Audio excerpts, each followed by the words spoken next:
Coming up on More Than Before. More important than purpose is values. What are your values? What do you stand on? Purpose, excellence, action, ignite, drive, deliver. That's my 6 values.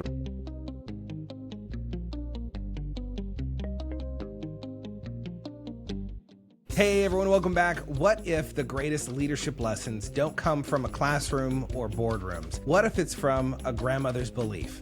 The discipline of military service, the everyday moments of being a husband and a father. My guest today has lived out these lessons, tested through challenges, refined by faith, and proven in decades of helping thousands of leaders help to grow their leadership. He's the founder of Harbour Resources, host of the Lead Up podcast, and the author of Quit Losing Talent, the expanded edition. But more importantly than any other title, he's a father, a husband, and a transformational coach with a story that's going to help you and inspire you to become more than before today. Mike Harbour, it's great to have you on the show. It's such an honor, my friend. Great to be here, Nathan. Thanks for the invite. Looking forward to sharing with you and your listeners. You grew up in Malvern, Arkansas, correct?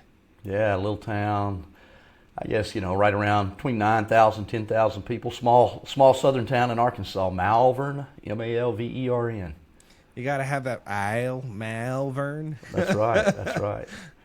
So you grew up on a farm. What was early childhood like for you? I know it was as I've heard you describe it, it was a pretty tumultuous time in your life. Yeah, when I say farm, some people would laugh. It was 6 acres, but it was a farm. My dad, and still to this day, he likes to grow his own food. And so we had a huge garden. About an acre of that 6 acres was a garden, and we had all, any kind of animal you can think of. We raised turkeys and ducks and rabbits and chickens and horses and cows and pigs and dogs. We had it all, man. And so basically I was farm labor as a kid growing up, especially during the summer. It was a small little town outside of Malvern, actually. But, the real story is, I grew up in a home where, I often say there's an old saying, those two are like oil and water. My parents were like fire and gasoline, man. They were combustible. It was violent, almost on a daily basis in our home. Lots of physical abuse, mental, emotional abuse in that home.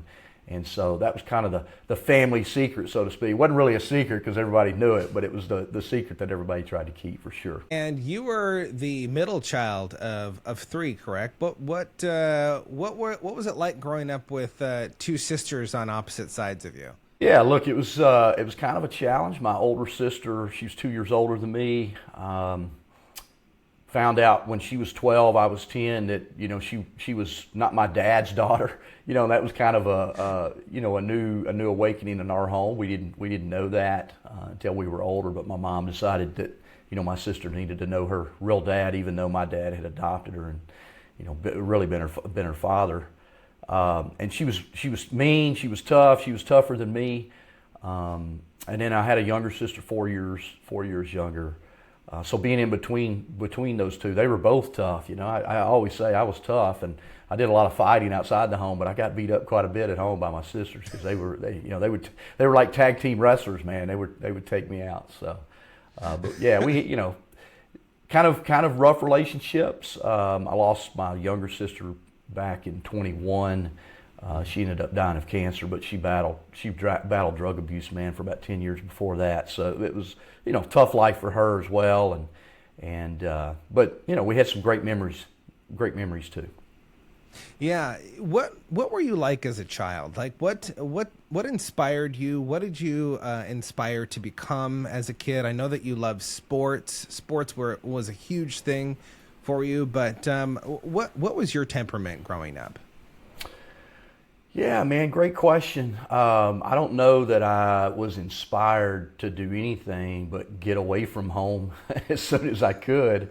I love, obviously I grew up playing baseball. Man, I started playing baseball when I was 9 years old in Little League, and fortunately was a pretty good athlete. Played football through high school. Lucky enough to play baseball through college. So I thrived on the sports field because I was performance based, right? You perform, you get accolades, you do something good, people celebrate you, those kind of things. So learn to do that a lot. That can be a challenge as you get older, certainly. But also, growing up in a very violent, abusive home, you grow up with a lot of anger as well. So, probably carried a lot of anger with me. Not probably, did carry a lot of anger with me throughout my life. Probably till I was in my early 30s, till my son was born, really. He was born when I was late 30s, almost 31. And that really kind of began to change my life a little bit. I gave myself to Christ when I was 34 years old, and that certainly was a transformational event in my life, where life really kind of began to get better, and I started to figure things out. Still had a lot of work to do to overcome some of those past challenges, but have done the work, and I'm grateful for it, man. Let me ask you this, because I think this is always fascinating, especially people who are working with leaders, people who are educators, not in the sense of educating from high school or collegiate level, but people who are truly educating people about the world, about life, of how to live and show up and give their best. I'm curious, what kind of student were you in school? Were you a straight A student? Were you oh man, I can't believe I passed?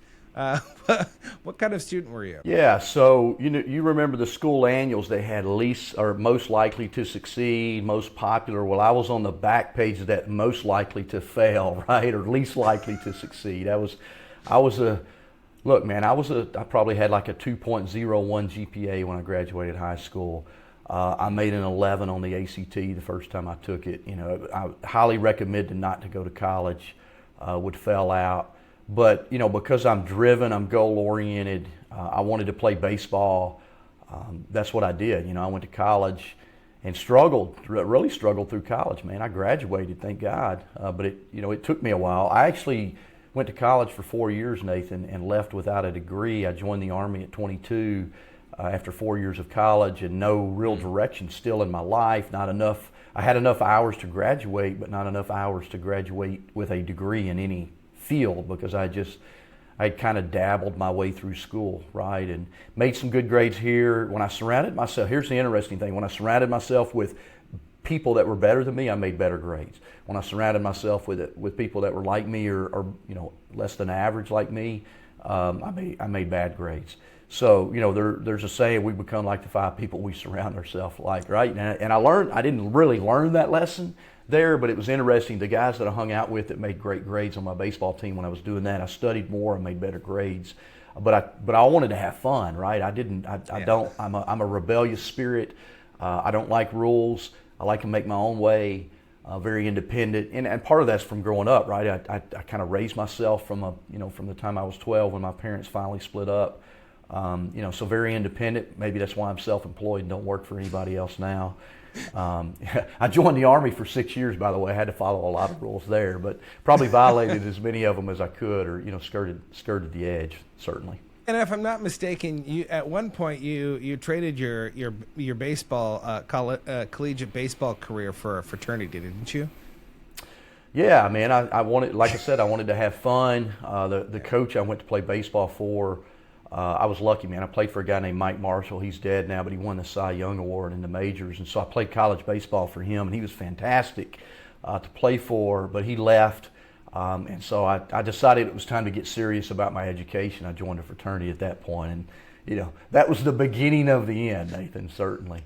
Once I realized I wasn't going to make it to the next level in baseball, I needed to try to get serious about life. But so I was thinking, right, if I join this fraternity, I'll get to know people. But really, man, it was just a big drinking club. I played baseball, but the fraternity I joined was made up mostly of football players, and it was just a big drinking club more than anything. So didn't help me, certainly. It's not the reason I didn't flunk out of school. I just, at the end of 4 years, man, it was time. I wasn't any closer to graduating, and it was just like, I got to get serious. And it really looked like the only path for me to do that was to join the military. I always love to hear the people that have had the most influence in shaping our lives. And I know your grandmother was a huge influence on you, an incredible woman who truly was someone of grit. Someone who really did have a perseverance about her. Why was she, or maybe even what are some memories that you have of your grandmother, of some of the lessons that she taught you early on, or maybe even later on, that have just truly stuck with you throughout the years, that have been lessons that you really live your life by? She was the first real leader in my life. She was an 8th grade educated woman. She had to drop out of school to help take care of her family during the Depression, right? I mean, that's what the women did back then. School wasn't important for women back then, and so she dropped out and helped take care of her family. You know, you can go back. She died in 1998. Literally, you know, I got home from the military in October of 1998, and she passed away in November of 98. So just about a month after I got home. Luckily, I was home. That was great to be there with her. You know, her last day, her last breath. But you know, you can go back to my hometown today, and people still talk about my grandmother. Right? She was self-employed.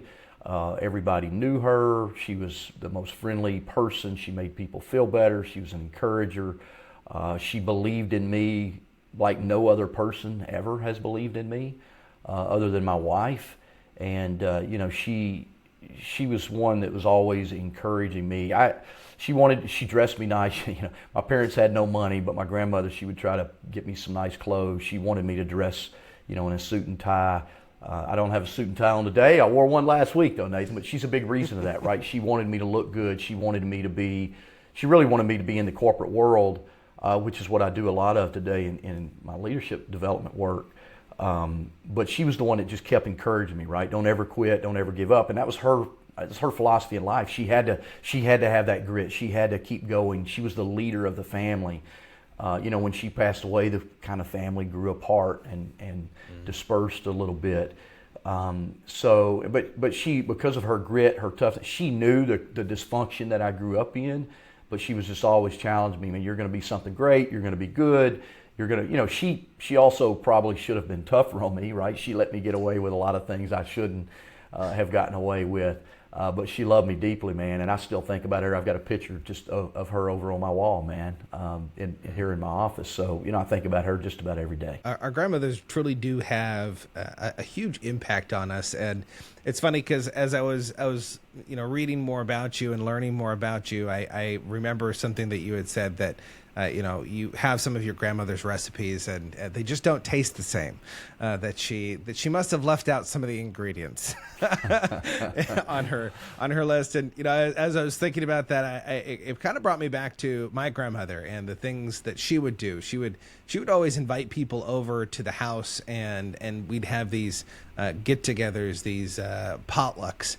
That people would just bring their food, and she was very similar to what your grandmother was, in the fact that she was just the glue. She was the glue that held things together. She just brought people together, and so it's truly incredible what she was in your life. As you were going through high school, got into college, you were kind of on this track here, and then you go into your military career.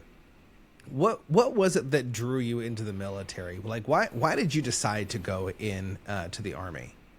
Yeah, probably like a lot of people, Nathan. I wasn't necessarily joining the military to serve my country. I was really joining the military to get away from a life that was leading nowhere. Right? I kind of thought, man, if I just join the military, I can get away from this. I was drinking way too much, man. I was drinking every day. That was a part of my life. It's the way I grew up. It was, you know, it was just taught from an early age, right, in my home. I had zero direction, goals, ambition at that time. I mean, I wanted more, but I didn't know how to get there because I hadn't been around anybody that really modeled that to me. My dad, I love him. He's just not really goal directed, not ambitious. Do just enough to get by type of mentality, and I wanted more, and I thought, okay, maybe the military is that path for me. It was a way to get away from. I was really just kind of running. I wasn't running to something. You know, now I teach people to run to something, don't run away from something. I was really running away from the life that I felt like wasn't going anywhere. That was really my draw to the military, man. What were some of those lessons early on when you were getting into the military, going through boot camp, that maybe challenged the status quo of who you were, and you realize that, oh, okay, I'm going to have to actually do more. I'm going to have to actually become more to get through this. Because, watching the movies and all those things, it doesn't do it justice. Just how mentally taxing, how physically taxing it really is to go through something like that. What were some of the lessons that you learned throughout your boot camp time? But then I'm also curious because you actually were deployed, if I remember correctly. What was deployment like for you? What were some of those lessons in deployment that you learned, about leadership and about service? Because I think that's a huge place of servant leadership where you learn to serve others.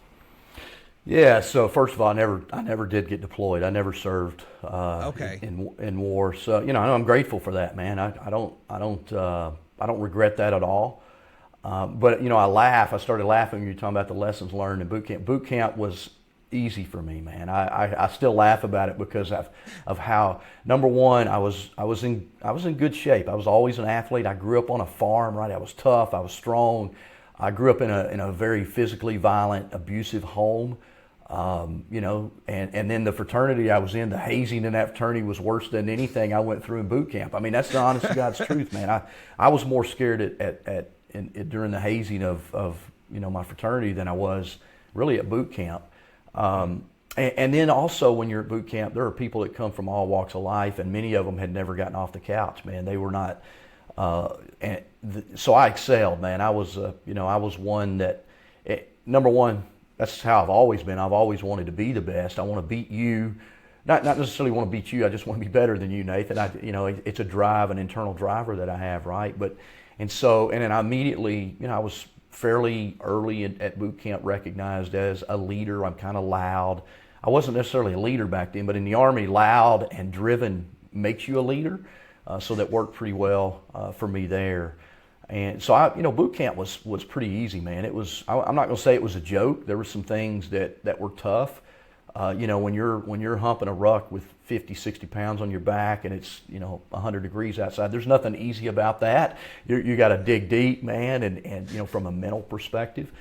So I started learning more about kind of the mental resilience you have to have, the grit, those kind of things. But my childhood really helped me with all that, man, because I worked hard growing up, man. I was lifting bales of hay at 10 years old, and then my dad had a business where he sold paint and carpet and those kinds of, so I'm lifting heavy rolls of carpet and furniture to help clean out houses so they could put new flooring in. So I was never a weight lifter until later in life when I got in the Army, but I lifted and done some physically tough things a lot in my life. So the military boot camp was pretty easy. Now, later, a few years after I was in the military, I went to this school called Air Assault School, rappelling out of helicopters, doing those kind of things. I was a medic.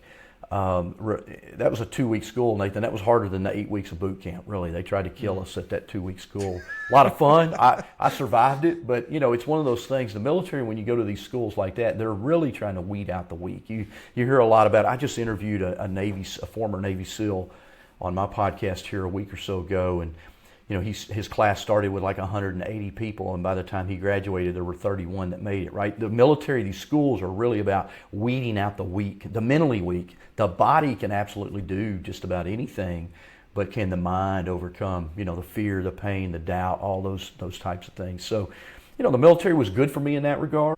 I had an easy job. I was a medic, but I worked in the hospital my entire 5 years of active duty. I did 6 years active duty. One year was all school, and then the next 5 years was working in a hospital and doing some cool things.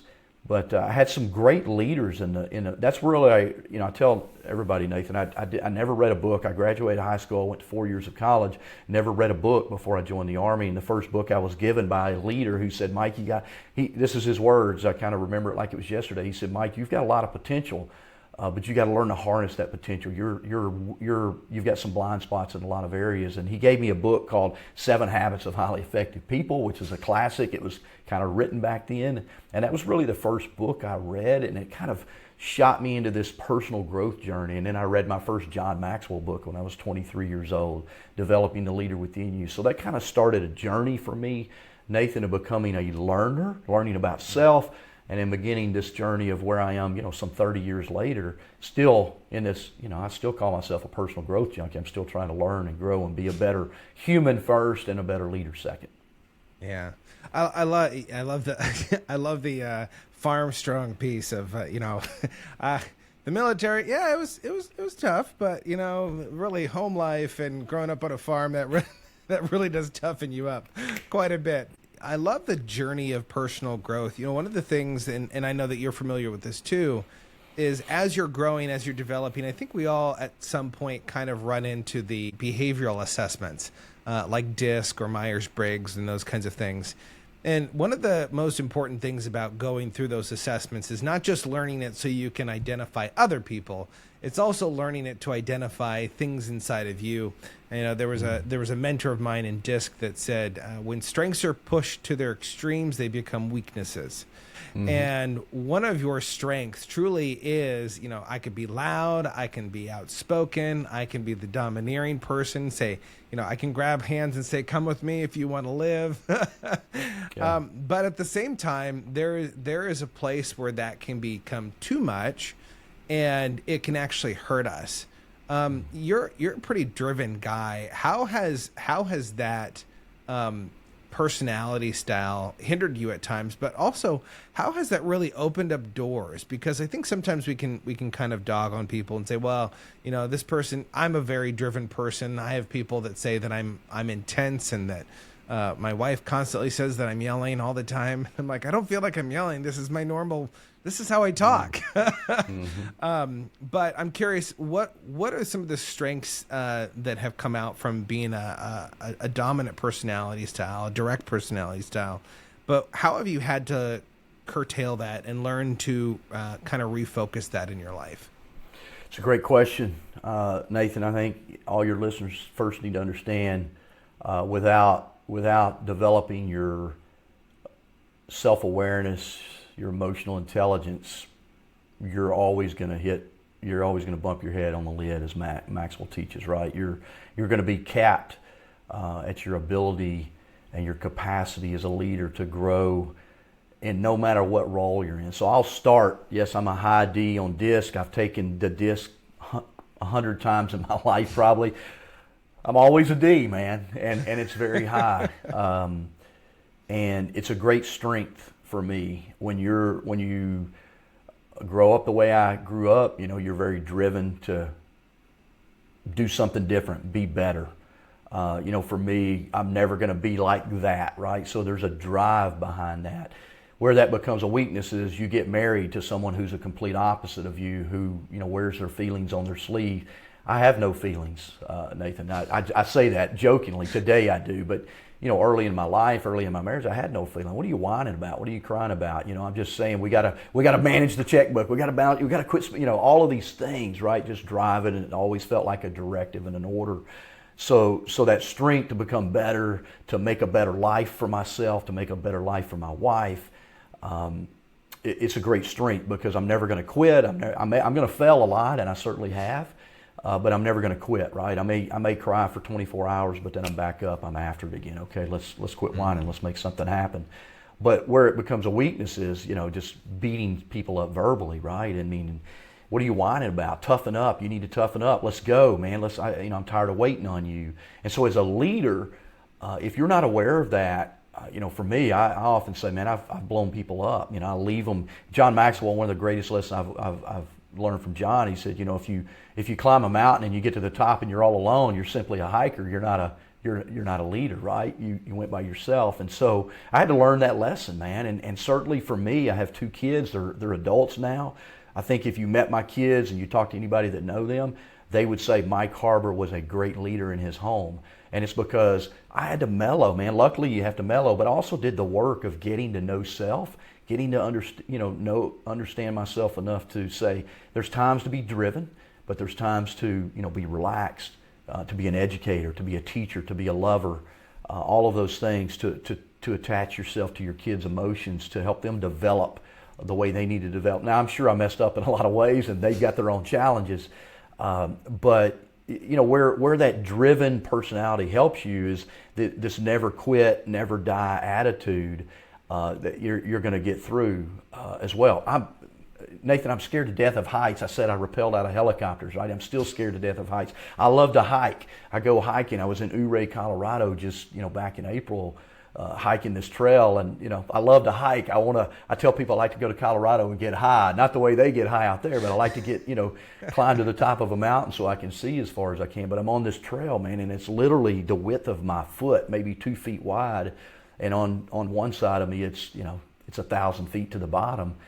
And scared to death of heights, but I'm so driven to do this that I can drive myself through that fear, right? And how that helps in business, man, is, look, I've been self-employed since 2006 now. I've been on the verge of bankruptcy many times in the last 19 years, but that drive, pick up the phone and make another phone call.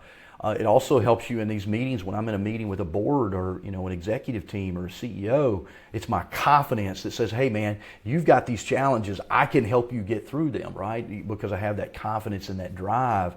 And a lot of people are attracted to that, by the way. But you got to do it from a place of humility, which is something that I've learned to develop and grow, and be humble in the gifts that God's given me. He wired me a certain way, but they're gifts, but not harnessed the right way, which is what that first leader was telling me in the Army. Man, you need to learn to harness those strengths you have in the right way so you can be a great leader. And I'm still working on that, Nathan. I'm 55. I'm still working on harnessing those things. But now, as you mentioned with my son in my business, right?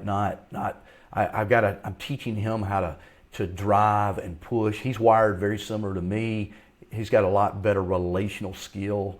I have pretty much zero I in my DISC profile, but he's a DI, which is great. So he's a lot more relational, compassionate, caring for other people than I have naturally. I get burned out pretty quick when I got to care for people for too long, but he can stick with them longer. So, I'm having to learn to be a better leader with him in my business too, because we're trying to do this together and grow this thing together. So I don't know if that answers your question, but that's kind of where I'm at. I think it's a home run to answering that question. It's also interesting. Some of the greatest leaders that we see, a lot of people see them as the go-getters, the drivers, the people that are taking people on a journey. And while, yes, that is true, some of the greatest leaders that we know are the greatest question askers. They're the greatest people of trying to learn and to constantly hone to become better. And it doesn't necessarily mean every single aspect of life, but definitely to become better in their craft, to become better at what they do. And I'm curious for you, when did, you said that you really started to love the personal growth and development, the, self-help junkie, when you got your first book. When did it really start to accelerate? In fact, because at a certain point, my journey, when I really started to accelerate, was when someone handed me a Maxwell book for the first time. It was the first book I read in a long time that I actually finished. I was the type of person that could, I went through college, and I'm surprised I graduated at times because I don't know if I opened a book. I don't remember opening a book to study. It was mostly learning in class. And so I'm curious, when did that love and desire for education really take hold of you, that you just said, man, I want to learn more so I can become a better leader? Yeah, man, you're getting me pretty deep here in some life. So when I was 23, I started reading and studying personal growth, right? I was reading every book I could get my hands on because I wanted to be liked and respected as a leader, right? I wanted to be a leader.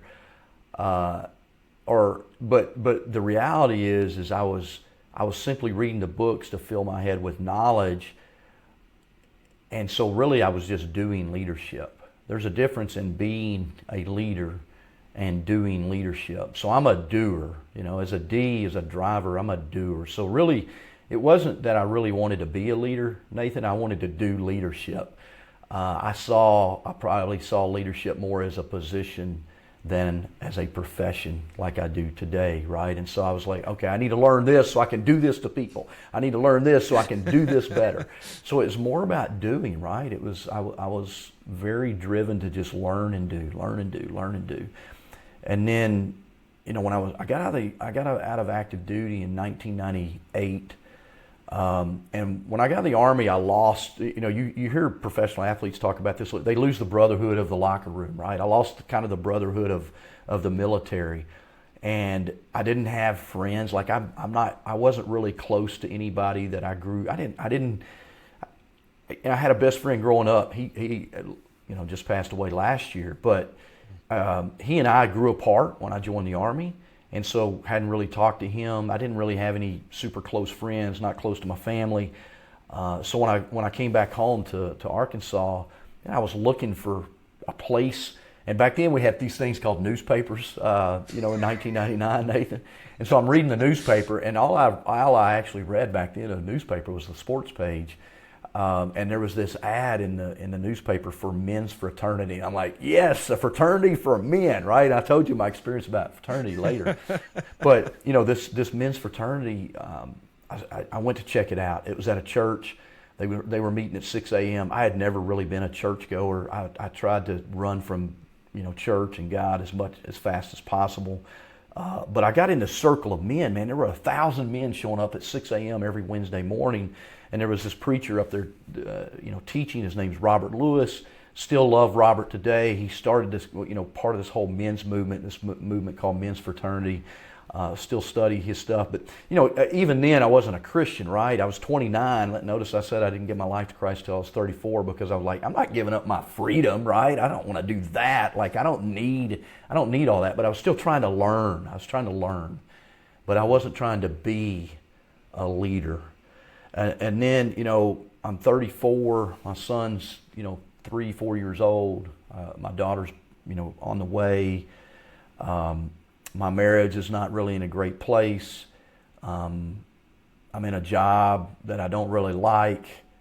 And, here I am, man. I'm reading the books. I'm doing the stuff, but I'm not really where I want to be.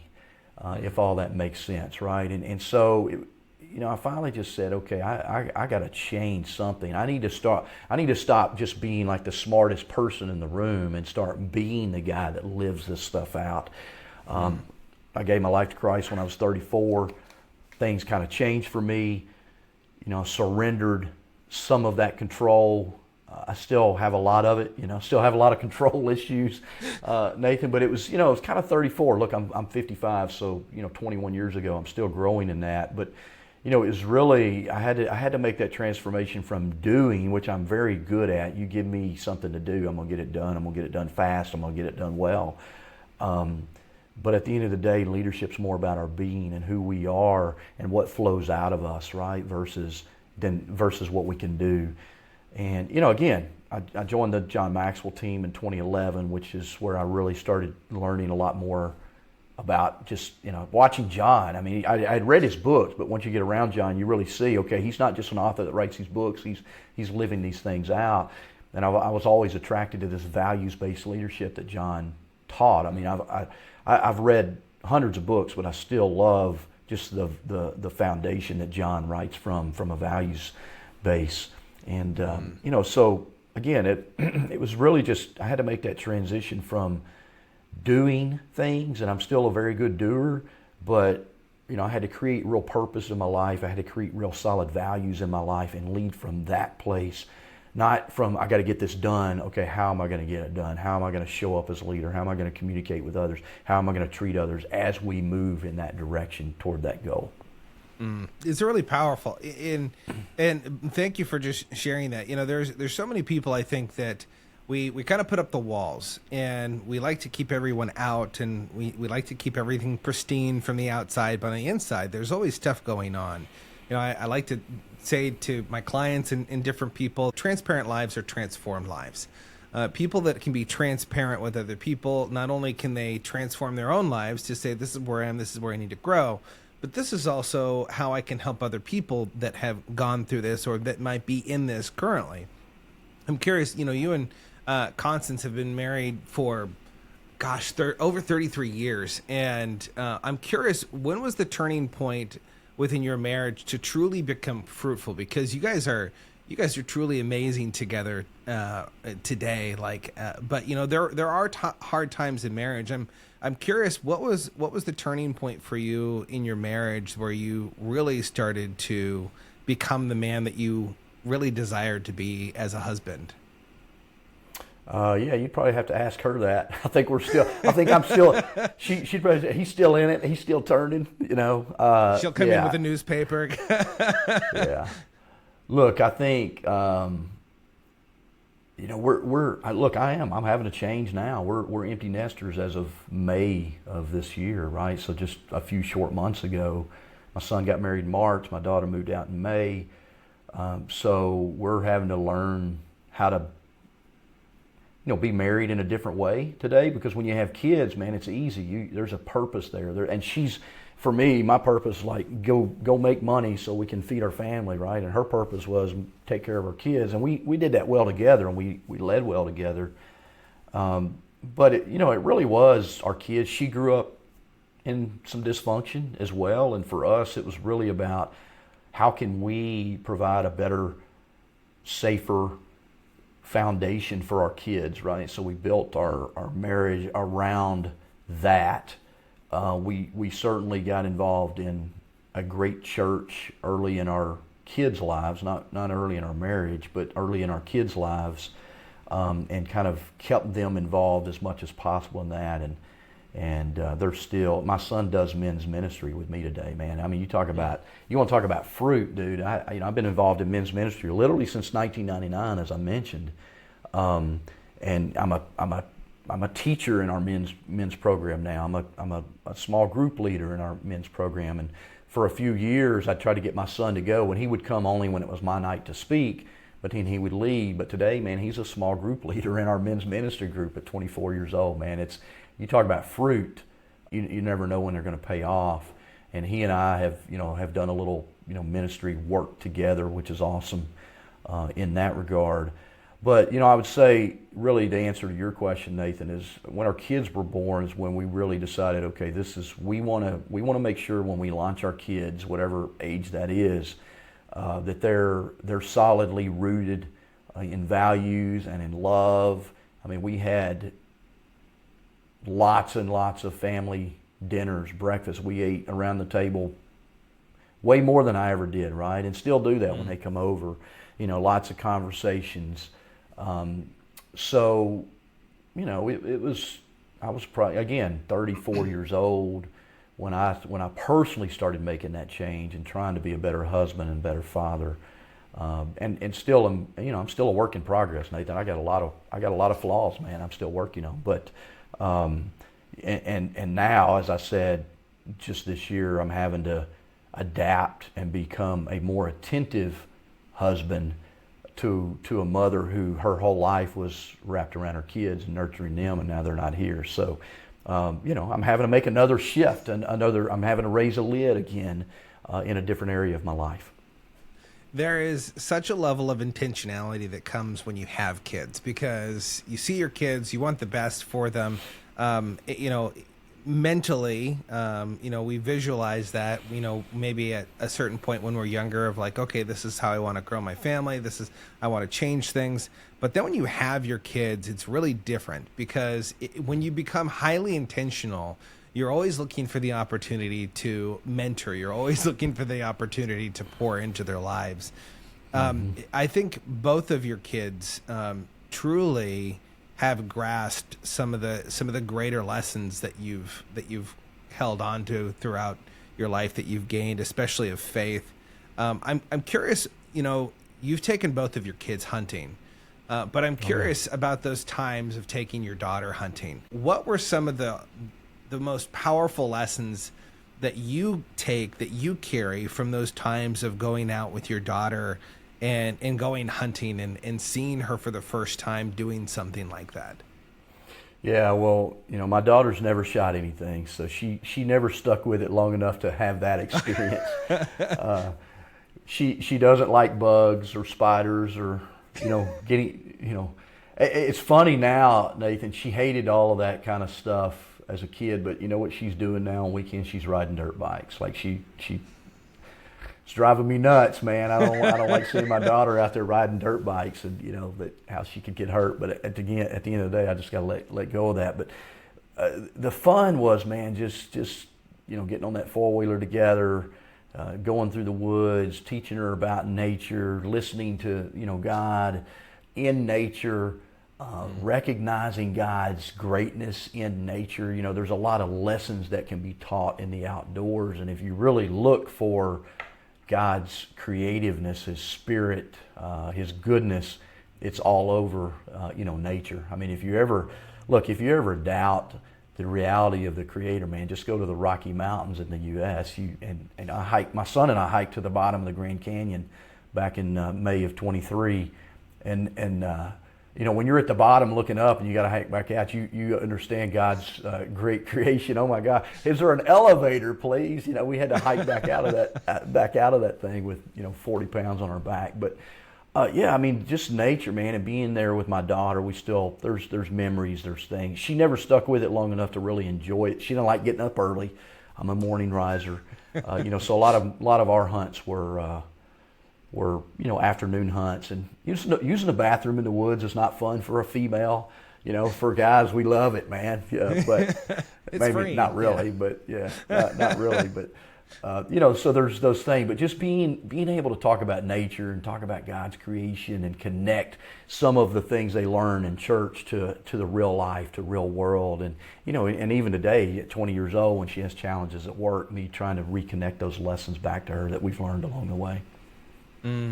It really is. It really is so key and important for people to reach their kids on a level like that, because I think a lot of parents. At least for me, I'm always constantly trying to figure out how do I teach my kids this? How do I teach them this?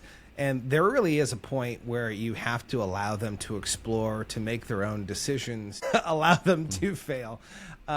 You talk about faith, and faith is such a huge aspect. And I think there really has been a shift recently in people coming to faith.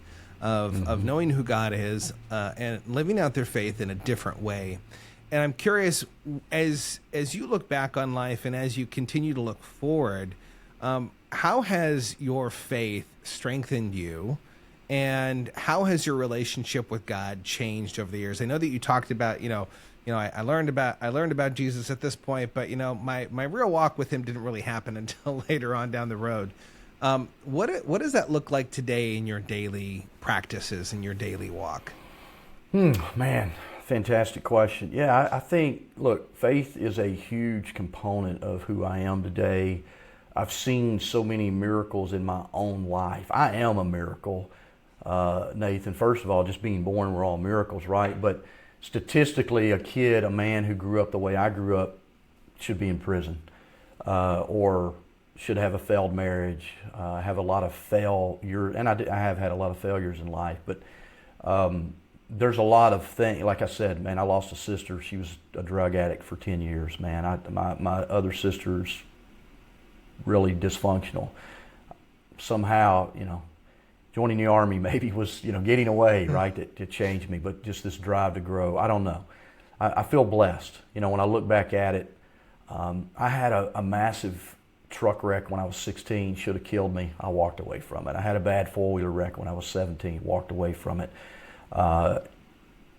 There's lots of things I've done where I look back. Yeah, I look back now and it's like, wow, God, man, I guess you have something bigger and better for me, right? I mean, you can look back at those things and say, there's miracles all along the way. And if you'll really reflect, you say, okay, then if God has something for me, I think He's still waiting on me to get it right, Nathan, because I still struggle every day. As I said, I'm rebellious, I'm disobedient. I don't like rules. And so, God has to let me fall a bunch of times before I finally, okay, I'm listening now. But, part of what that looks like for me, I'm not a religious guy. I do attend a church.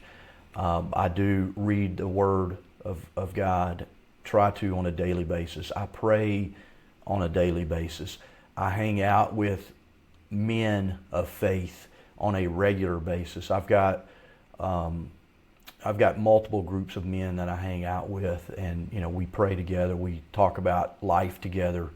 We remind each other of God's faithfulness together, and so it's a daily It's a daily work for me. What I wish, and I've been saying this for years. I'm not a theologian. I don't know. I know Scripture, but what I don't know is Scripture and verse. I can tell. Hey, it says this in the Bible. I don't know where, man. I don't know if it's new.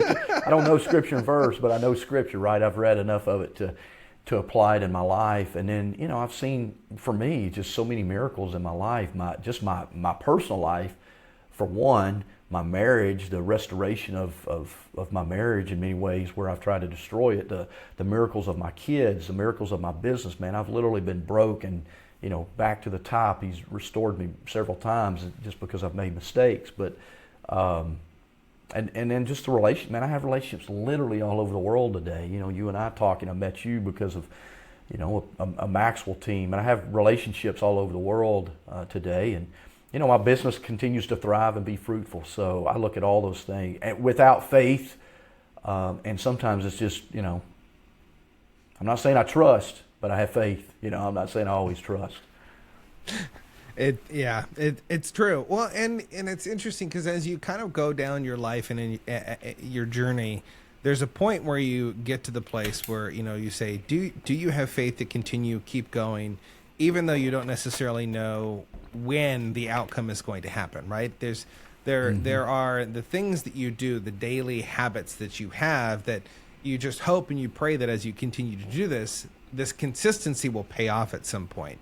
In fact, you have had the opportunity to be in the room with some truly amazing people. I'm not even going to begin to name people that you've been in the room with, but you have had the honor to truly be with some great, amazing people and amazing leaders throughout your life. You served on the President's Advisory Council for Maxwell for a number of years. You were part of the Maxwell Transformational Leadership Awards of recognizing leaders throughout the world that were submitted to recognize them in their leadership in different areas. You have truly gotten to be in rooms with amazing people. And there are moments for me where I get in a room with someone that's absolutely amazing. I get the opportunity to talk with them and to learn from them. And I just think, holy cow, why am I here? Why? Out of everyone here, I'm the least qualified. I shouldn't be here. Now, I'm qualified. I'm good. I should be in the room. But the feeling of not feeling like I should be there, how do you continue to move forward knowing that there's an opportunity? Like, how do you sharpen yourself so that when opportunity comes, like getting to meet someone who's a mentor or someone who's a childhood hero, how do you sharpen yourself for those moments so that you can make the most out of it? Yeah, look, I don't know if it's a gift or a curse. I don't have any heroes in life. Okay, no heroes. I don't, like John Maxwell, loved him. Got to sit next to him, got to learn from him, got to be mentored by him. John is not a hero to me, right? I don't have hero worship. I don't know if that's a good thing or a bad thing. I don't get awestruck when I don't get chasing down celebrities and getting autographs and those kind of things. Like, I just don't have that. I'm not wired that way. Yeah. But I do have a great deal of respect for John, or anybody else that I've been in the room with like that, right? And as you said, I've been blessed to be able to meet, interview, talk to lots and lots of people. I have a great deal of respect for who they are as humans, what they've done, what they've accomplished. But at the end of the day, for bad or good, Nathan, I've sat in so many rooms with so many different people. I know that we're all flawed human beings, and so we should worship no one other than our God, right? And that's just a personal philosophy of mine. However, for your question, I always want to be ready, right? I want to be ready to have a conversation, and so I'm continually trying to sharpen my saw, reading, listening to. I listen to lots of podcasts, right? Not only do I publish a podcast, I listen to podcasts. I'm constantly trying to learn, and from all different walks of life. Like, I'm trying to learn a lot about AI right now, so I'm listening to some AI podcasts. I listen to Christian leader podcasts. I listen to secular leader podcasts. I'm trying to learn from all perspectives, man, because I truly want to understand. No matter who they are, I want to be able to understand and speak into their lives, or be able to ask questions from different perspectives as well. I think the worst thing we can do, the greatest thing I did was go, as I said, I was running away from something when I joined the military, but I think that's sometimes the greatest thing we can do is get away from our conditioning and learn some new things, right? Learn some new perspectives, and don't be fixed-minded, right? We're going to have to be constantly growth-minded or open-minded, if you will, to try to learn new things. That doesn't mean I have very, very strong convictions and values and beliefs, and you're not going to change them, Nathan. I don't care what your beliefs are. You're not going to change mine. But I've done the work, right? I've done the study. I know that my beliefs are built on a solid foundation. So I think for everybody that's the work you got to do, is understand what your beliefs and your values are, and don't have hero worship, but be very respectful of those that have done things you haven't done, so you have the opportunity to learn from them. And I think that's one of the I probably didn't answer the question the way you were thinking I would, but that's just true for me, man. I don't worship anybody other than my God and maybe my family. I probably worship my family too much, but I wouldn't change it. Well, no, I love it because even scripturally it says to fear God, fear no man, and it's true. I experience similar things. There are people that I look at and they're like, wow, these people are actually very, very successful. I'm like, wow, like this is crazy. But there's not a moment of fanboy. It's I'm like, oh my goodness, I'm not that kind of person. And I think there is, a tongue-in-cheek kind of piece to that of going, okay, we're all humans, we're all flawed. Our mentors, the people that have poured into our lives, they're just as fallible as we are. Whatever you put on a pedestal, it's bound to fall off at a certain point. So stop putting things on a pedestal. Yeah, look, the reality is anybody can fall and fail every day. I used to do that, man, and it can make you really jaded, because when you see somebody that maybe was a hero, they do something wrong or bad in society's eyes. We want to discard them, we want to throw them away. But there's scripture. I don't know what scripture it is, in Matthew somewhere, about taking the log out of your own eye, right? Yeah. Before you point out the splinter in someone else's eye, right? And I have so many failures, mistakes, that if everybody knew it, you wouldn't be talking to me today, Nathan. So I try not to judge another man or woman, but I certainly try not to put them, and I don't want anybody putting me on a pedestal. What I do know, though, as a leader, and the work that I do, the target is extremely big on my back. Like, people are judging me more. James talks about that in Scripture. If you're going to be a teacher, make sure you're living out what you teach, right? Or don't teach. And so I do understand that as a leader, I'm judging John. I even did that when I first met John. Is this dude real? Like, he writes this stuff. Is this dude real? Is he really like? I met him this one time. Is he really like that? I can say, with John, I've been around John enough to know he is what you see, right? He's the guy that you see, in public, I've been behind closed doors with him. He's that guy. And you can't say that about everybody. Not even myself, Nathan. Transparently, I'm not perfect, man. I'm not always the nice guy behind closed doors that I am in public a lot of times. So, I'm still a work in progress. Yeah, I think we all are, and it really is important to go into every situation understanding that we all have issues. No one is perfect. I had probably the best introduction into Maxwell, because when people introduced me to him and his work, I kind of read his stuff, very little though. And when I went through his certification, I still didn't really know who Maxwell was. I still remember sitting in a hot tub at the World Marriott with a bunch of people from another conference that were there at the same time, and they said, "Man, can you believe these people at this cult, like this John Maxwell guy?" And I was like, "Oh no, did I just join a cult? Like, what? What have I done?" But John is the same person on the stage that he is off the stage. Like, he truly is. He lives a life of alignment, but just like all of us, we all have our shortcomings and our fallings. Mike, I've really enjoyed getting to talk to you learning more about your history, your journey of getting to where you are today. You truly are a successful coach. You're a successful speaker in what you do. You have worked with so many amazing people. And I have one more question here for you.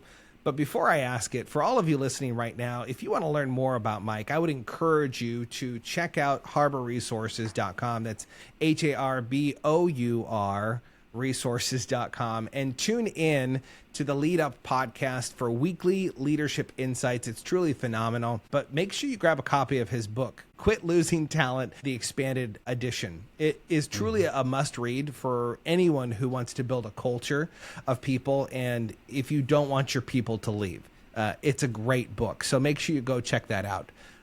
Mike, I think there's a lot of people today that are searching for who they're created to be. What are they supposed to do with their life? We were talking about this, with who you were, trying to figure out who you wanted to be as a kid, but also looking at your own kids that are kind of finding their own way, figuring out what it is that they want to do, who it is that they want to be.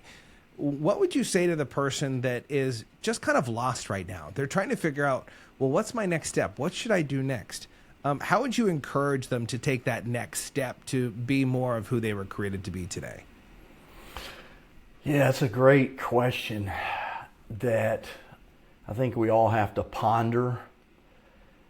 And I think, I want to speak to maybe the different age groups that may be listening to your show, Nathan.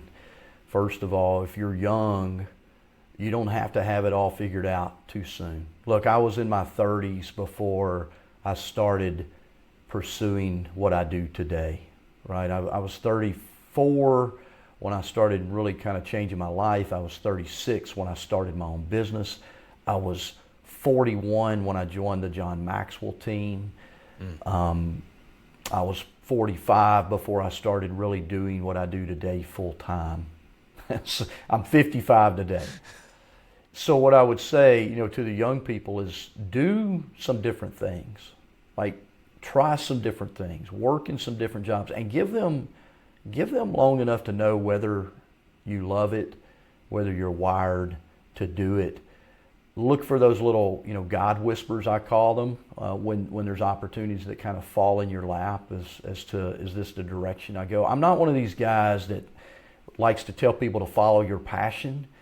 Because look, there are a lot of people that are passionate about video games, but they're not making any money, right? They're not making the world a better place. They're not thriving in life, and then eventually, I'm not saying you can't do that, right? I mean, there are a lot of people that played a lot of video games today that are flying drones around the world, or they're all up in AI technology or whatever. I'm not saying that's a bad thing. I'm just saying do things that challenge you, stretch you to learn some new things. Also, start developing your relational skills. I was a horrible, I often tell people, Nathan, that I left home with zero ability to communicate with others. My parents were like fire and gasoline. They were combustible, explosive all the time. I didn't like people. I had a lot of anger. I wasn't friendly to people. I'm not going to say I wasn't friendly. I just wasn't nice. I think you can be friendly but not nice, right?